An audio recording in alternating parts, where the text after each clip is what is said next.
So it looks like we are live on Facebook. Welcome everyone on TikTok. So today's topic is how to keep going when you want to give up. And this is something that I've gone through many times in my life. I've gone through this both personally and professionally.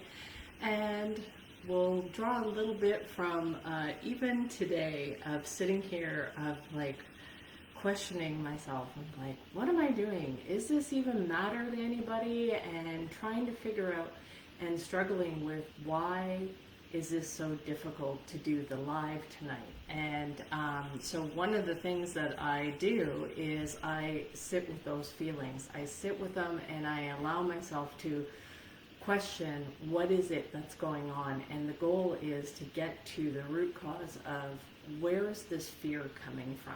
Because everything is either an expression of or a cry for love, one of the two.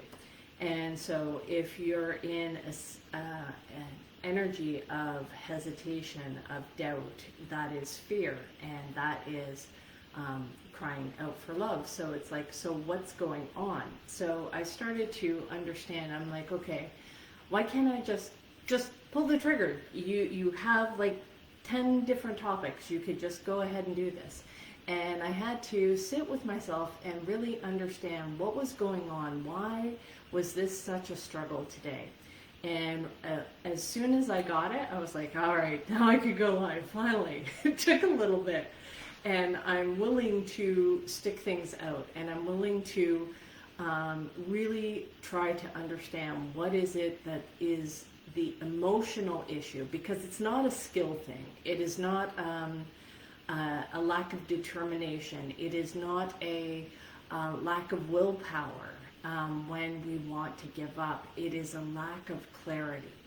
And when we don't have that clarity, we hesitate, we have fear, we have doubt. And so it's really trying to dig down and understand within ourselves what is going on with us that is causing the fear. And so when I asked myself that for today, I realized that what was going on for me is I was having a discrepancy with being authentic. And what do I mean by that? So I was hesitating because I was feeling annoyed. I was feeling pissed off and a little bit angry. Not like to high levels, but I was bothered by something. And when I'm coming on here and I'm a happiness coach, that is a challenge for me, because I'm like, okay, in this particular moment, I don't feel very friggin' happy. So now what the hell do I do? And I'm a shitty liar. So I'm like, oh, okay, that's why I was hesitating. And all of the fears and doubts and everything were running through my head of saying, well, what's going on? Like, you can't do this and you did that and it's really late, and why didn't you just get this done earlier, and you haven't followed through with the topics. So the self-criticism comes in like full force, and I start to doubt, and I'm like, where is this coming from? What's going on here? And I finally made the connection and figured out, oh, okay, because I was sitting with it. And so guys, when I talk about this is stuff that I use myself. This is not stuff that I've read in a book. This is not stuff that is theory. This is stuff that I use on a practical basis, and I share this with you guys so that you're able to take this stuff and use it in your own life. And so what had happened was I was like, okay, I had made a post on Sunday and I was celebrating something that was good and that I was really happy with. I bought a new nightgown. If you check out my post, you can kind of see that stuff. And I got a lot of great feedback, and I'm really appreciative of that stuff. But there was a piece of it that really bothered me. And I was like, why does that bother me? Like, why can't I just be happy with, the compliments, and everybody's giving me feedback and everybody's clicking on it and posting it and liking it? And I'm like, where is this coming from? And God's child of hell, Aries. I feel attacked.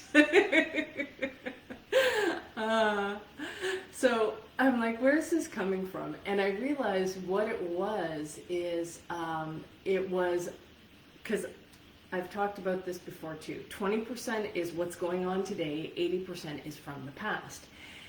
And what I realized was I was feeling angry and resentful of getting attention because I had lost weight. And it brought up some stuff in my childhood of that it was always focused on weight. Like, you had to lose pounds. And this was back when I was 130 pounds. Tina, if you just lost 10 more pounds, oh my God, you'd look amazing, right? And I'm like, I had to go all the way up to 400 pounds and then come back down. And yes, I am getting better at the physical stuff. But what bothers me about it is in my family dynamic, and the dysfunction that we've grown up in, everything for at least women is always focused on your appearance and your weight, and nobody cares about the fact that you are doing a business. Nobody cares about the fact that you're struggling with anything else. They only care about, oh, you're looking good. You're looking good. You put on a little bit of weight. Are you going back to Weight Watchers? And everything has always been focused around your physical appearance and everything. And for me, that excess weight has always been armor. And that as I've been doing some more of my healing work and recovery stuff, I realized that is an emotional protection mechanism, right? And it was a lot of the stuff of having that excess weight was because of wanting to, it actually solved the problem. It wasn't a good way to solve the problem, but sometimes we do the best what we can with what we had. I was not very good at boundaries, and having come from an environment where I grew up where I was sexually abused by multiple abusers, and so the easiest way to deal with not getting that attention is gaining weight. Now, this is not done consciously. I didn't set out and go, I'm going to gain this much weight, because I'm sure I probably would have failed at that. But it was more a way of coping, a way of dealing with things. And when I look back over the times where things, where I started to get attention, that triggered fear in me, and then I would end up going up, right? So I'd go down in weight, and then all of a sudden there'd be a whole bunch of attention on me. And sometimes that was unwanted attention, and nobody had taught me yet how to set any boundaries, because I sure in the hell didn't learn setting boundaries about who could do what to my body from the childhood that I grew up in. So learning how to set boundaries and learning how to say, that makes me uncomfortable, no, I don't like that, go away, leave me alone, was always violated, even when I did say those things. So it wasn't a matter of, oh, you just never set a boundary. It's like, no, I set boundaries all the time. They just got completely ignored and overrode. And so it is much easier to make yourself look undesirable, unattractive, and it's like, and then as you get more and more acceptance for the body stuff, well, then it's like, okay, well, now 200 pounds isn't enough, I have to go to 300 pounds, and it's like, okay, are they leaving me alone? Okay, great, good. Now I can focus on things that were actually important to me, things that require mental capacity. Nobody has ever, my family asked me, how are things going with your business? And I think sometimes it's because they just don't understand when I do try to explain things. So they prefer the version of me that is something that they can understand and relate to. And so it often gets focused on, good job on losing weight, and that's amazing and good stuff. And I'm like, what it annoyed me about it is because there is so much more to me than my physical appearance. And I'm like, that is not even my best quality. Like, oh my God, that is not my best quality. My better quality are my kindness, my intelligence, my humor, my determination. There's so many things that are so much more valuable about me than my physical appearance. And yet that is the thing of the last, since December, I've been doing lives, I've been giving all kinds of feedback and information, and I've been working really freaking hard on this stuff. And putting myself out there day after day after day after day. And the thing that gets the attention was me in my nightgown going, hey, I'm glad that I lost 100 pounds. And everybody's like, yay, Tina, you're amazing.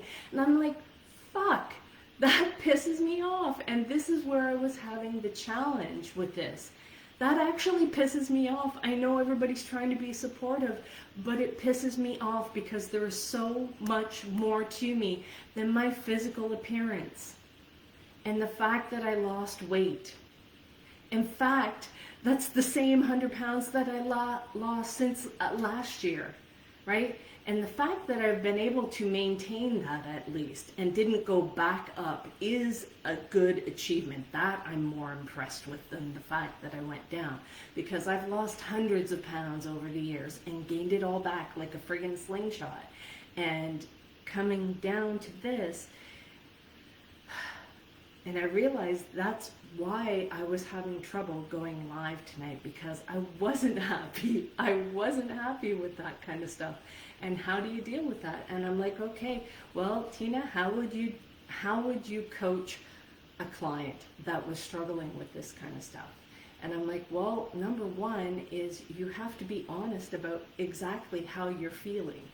And so this is what I'm doing. I am being honest with how I'm feeling, that it's frustrating. It's frustrating. And I'm like, why the fuck am I doing all of this? Here I'm out here, I'm helping people. I'm trying to provide insight and share my wisdom, share my knowledge. And there are people that are listening that they do get things from it. And so I had to put aside my ego, my concerns, and my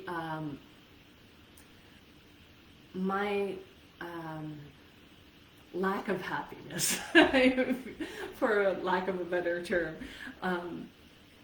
to come on here tonight again and do a live and share these things. Because as a happiness coach, it isn't all about just putting a fake smile on your face and off you go.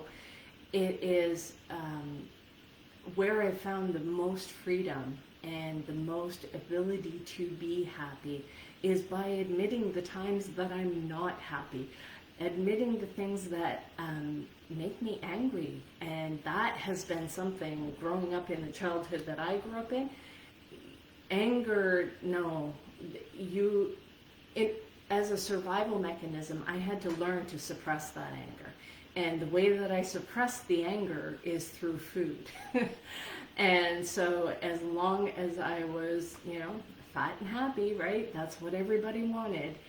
As long as I was happy, because if not, if I, wasn't eating, or I was, focused on things that actually matter to me, then, oh, I'm difficult. Oh, I'm a bitch. Oh, you're just cold. Oh, you're in task mode.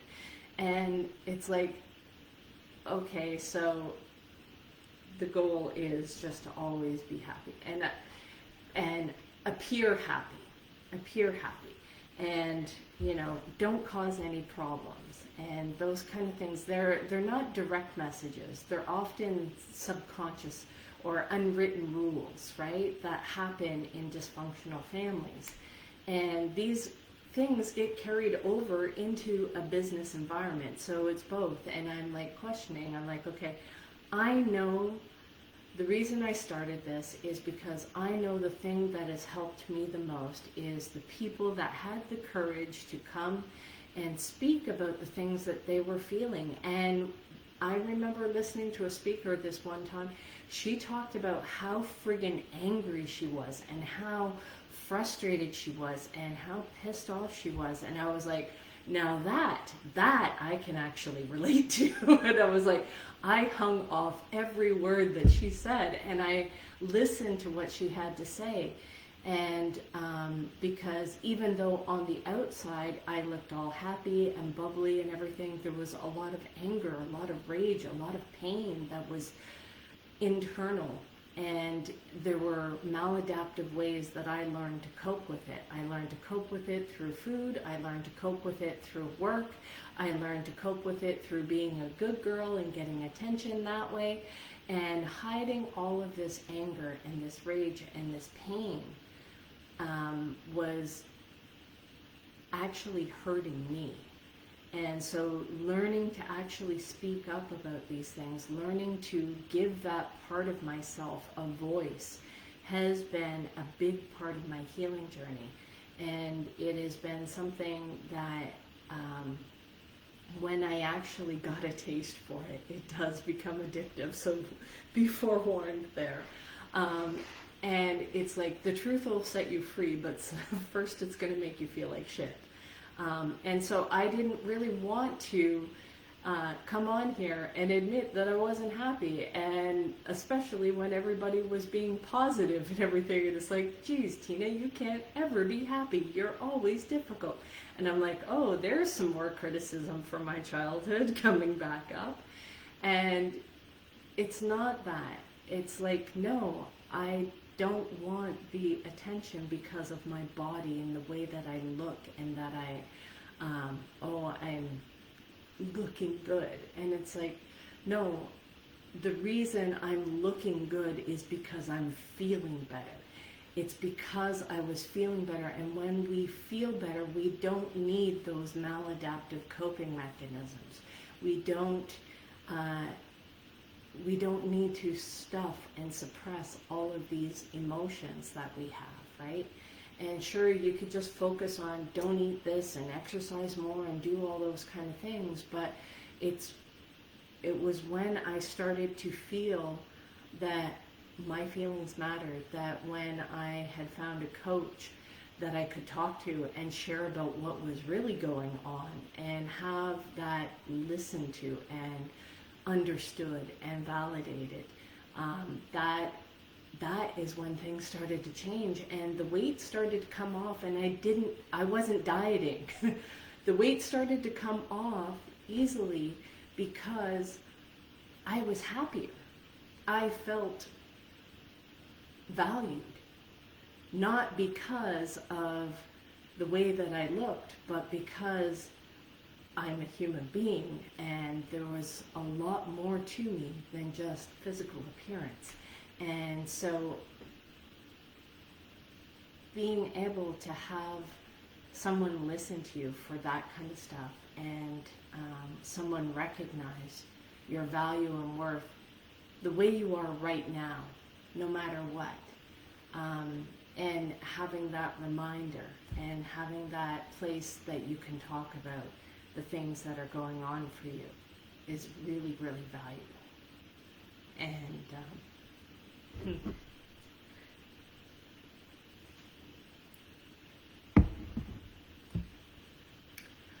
sorry, I got choked up there a little bit with feelings of gratitude, actually.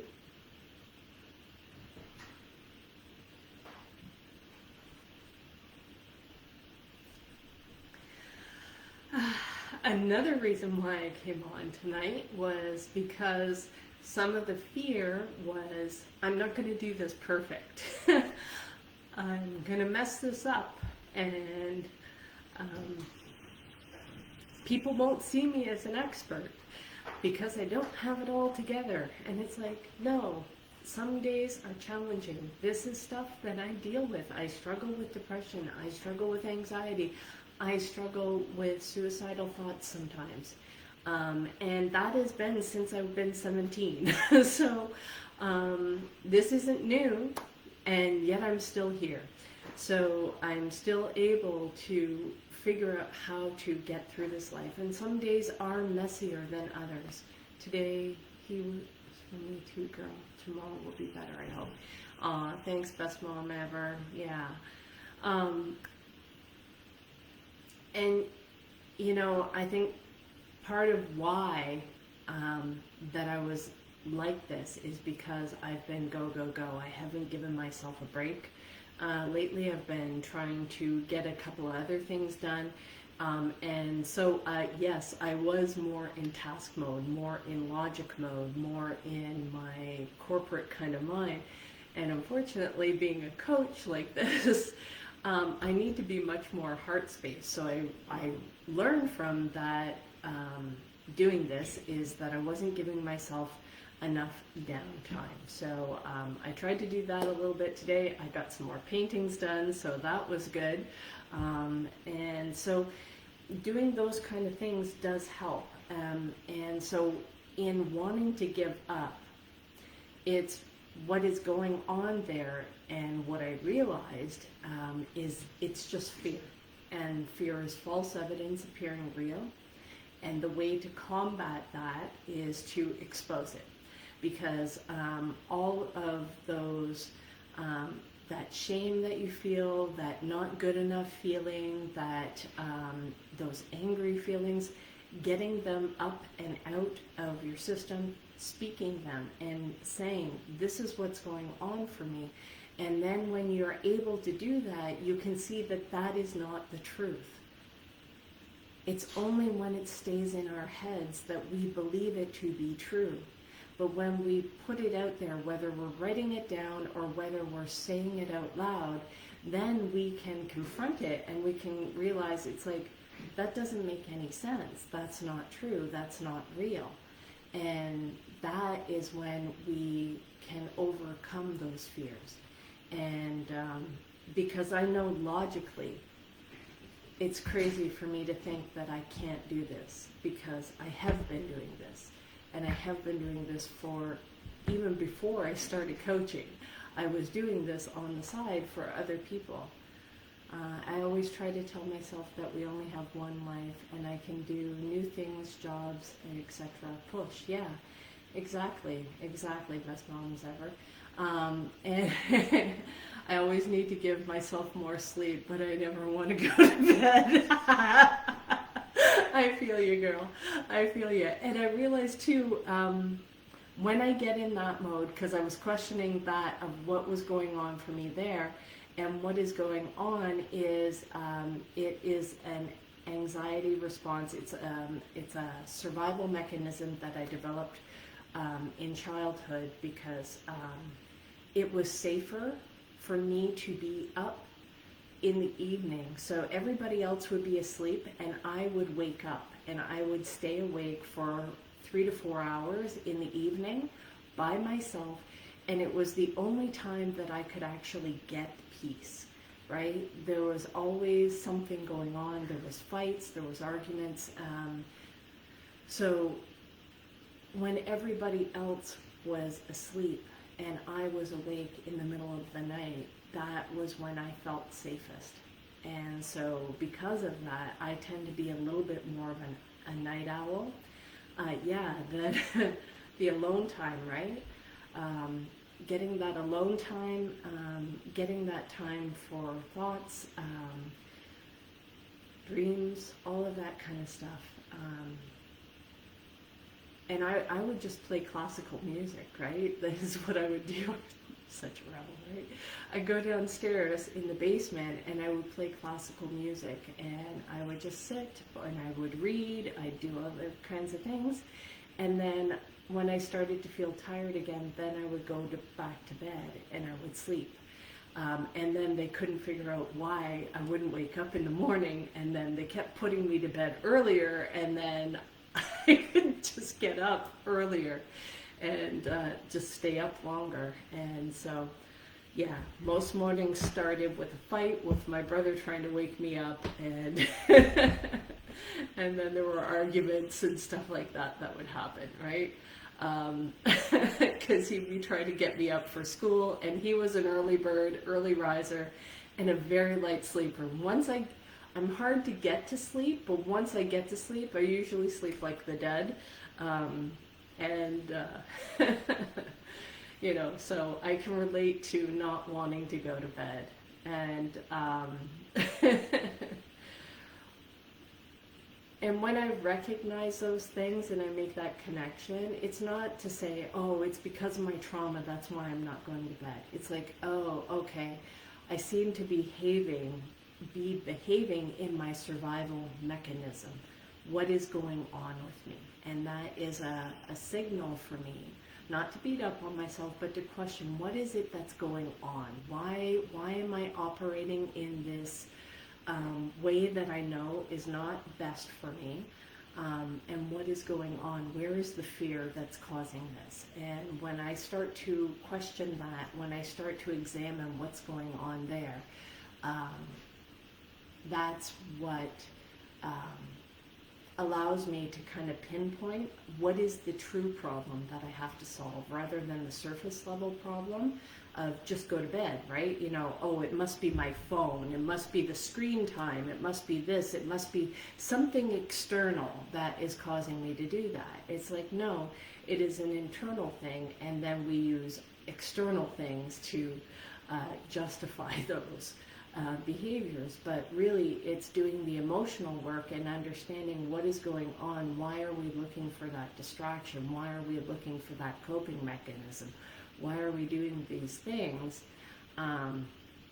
Sometimes it can be habit, and sometimes it's just a matter of doing that. But once you've done that for a bit, and then if you find yourself falling off of your behaviors, there's something else going on, and it's a matter of looking at what are those emotions that are under the surface that you're not looking at, that you're trying to find ways to deny the emotions and the feelings that are happening, that are these maladaptive coping mechanisms are all ways to suppress fear, right? And that when you're in that state of trying to suppress fear, what you're really doing is crying out that you need love, you need support, you need attention. Now, that doesn't mean that it has to come from everybody around us. That is the flag for us to say, oh, I actually need attention. Oh, what's going on with me? Oh, why is this bothering me? Oh, okay, this is what's happening. I can see how that's connected to this, and then understanding when you do this inner work, these things will come up in different layers. And it's kind of like healing, and I was thinking about this earlier today for some reason, but one of the things that it had always gone on in my family is the women in my family were prone to getting abscesses, and I did not get that. And I think that is because in my early 20s, I read Louise Hay's book, You Can Heal Your Life. And I remember her talking, she's got this chart of different illnesses that are actually representations of emotional issues or traumas that have been suppressed. Yeah, abscesses are like these extremely painful, like almost like boils, or like really deep, like I don't want to say like a zit, but it's like a really big zit, but it's extremely really painful, right? And so oftentimes they'd have to go to the doctor, and they'd have to get them drained and all that kind of stuff, and then they'd have to get them, the way that you have to heal them is slowly, like it's in layers, right? Sounds like HS. What is HS?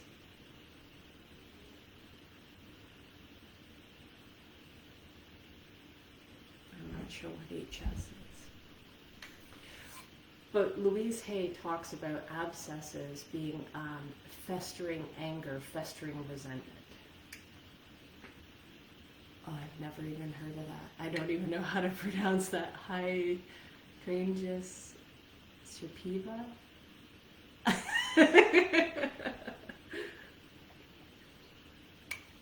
Oh, okay. um, but that made more sense to me because of all of the anger and resentment that had gone on, and for good reason. You know, living in alcoholic home, anger, resentment always built up. There were always fights. There were, and then add in the sexual abuse stuff, the violence. Yeah, it was a party all around, right? It's called the hidden skin disease. No, because once my mom went into recovery, she stopped getting those abscesses as well.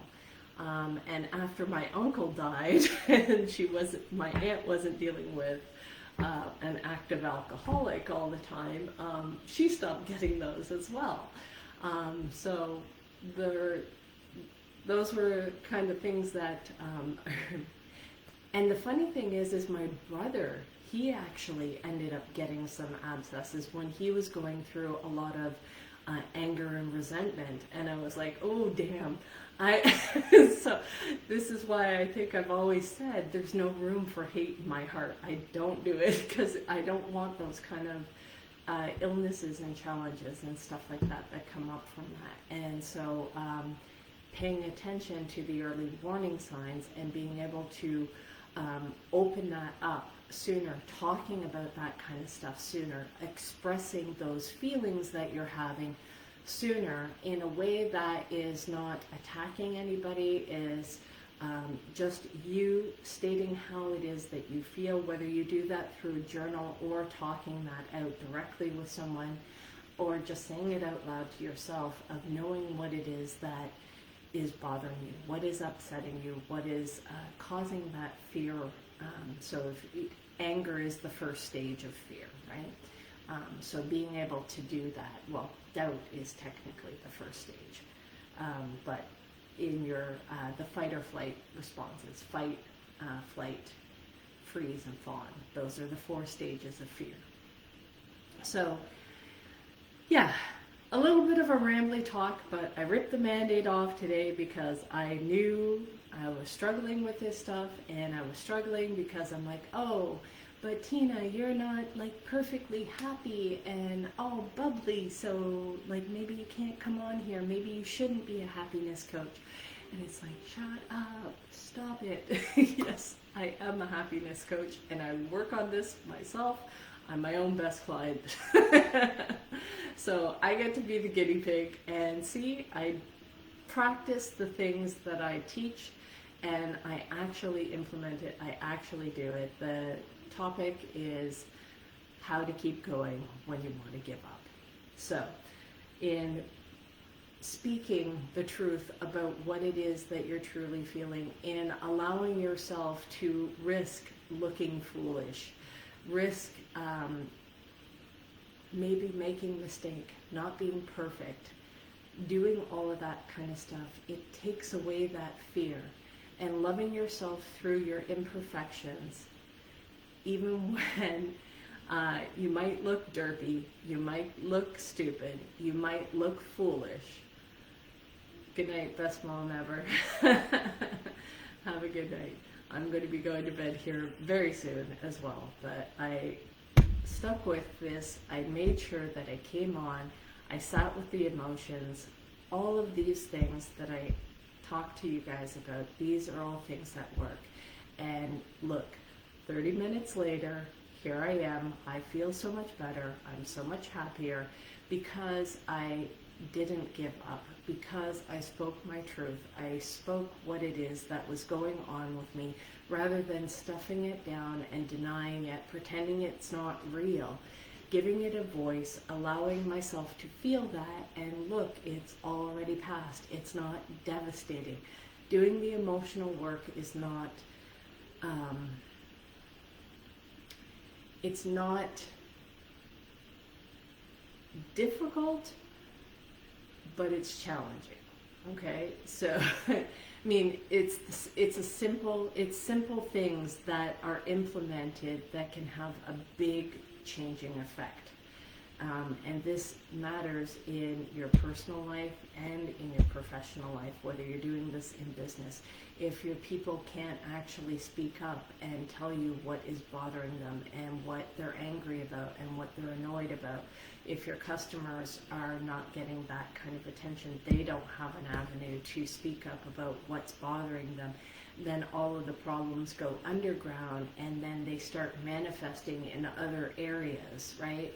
So you might not understand that there's a problem with the customer service until you see your revenue numbers drop. And meanwhile, that's been going on for a while before you get that data, right? So being able to understand and know what those early warning signs are, the sooner you can deal with that, the less problematic it's going to be for you both personally and professionally. So forcing yourself to sit with those uncomfortable emotions, forcing yourself to open up when you don't want to say uncomfortable things, whether, to say that you're afraid, to say that you're not feeling good enough, to say that you're angry about something.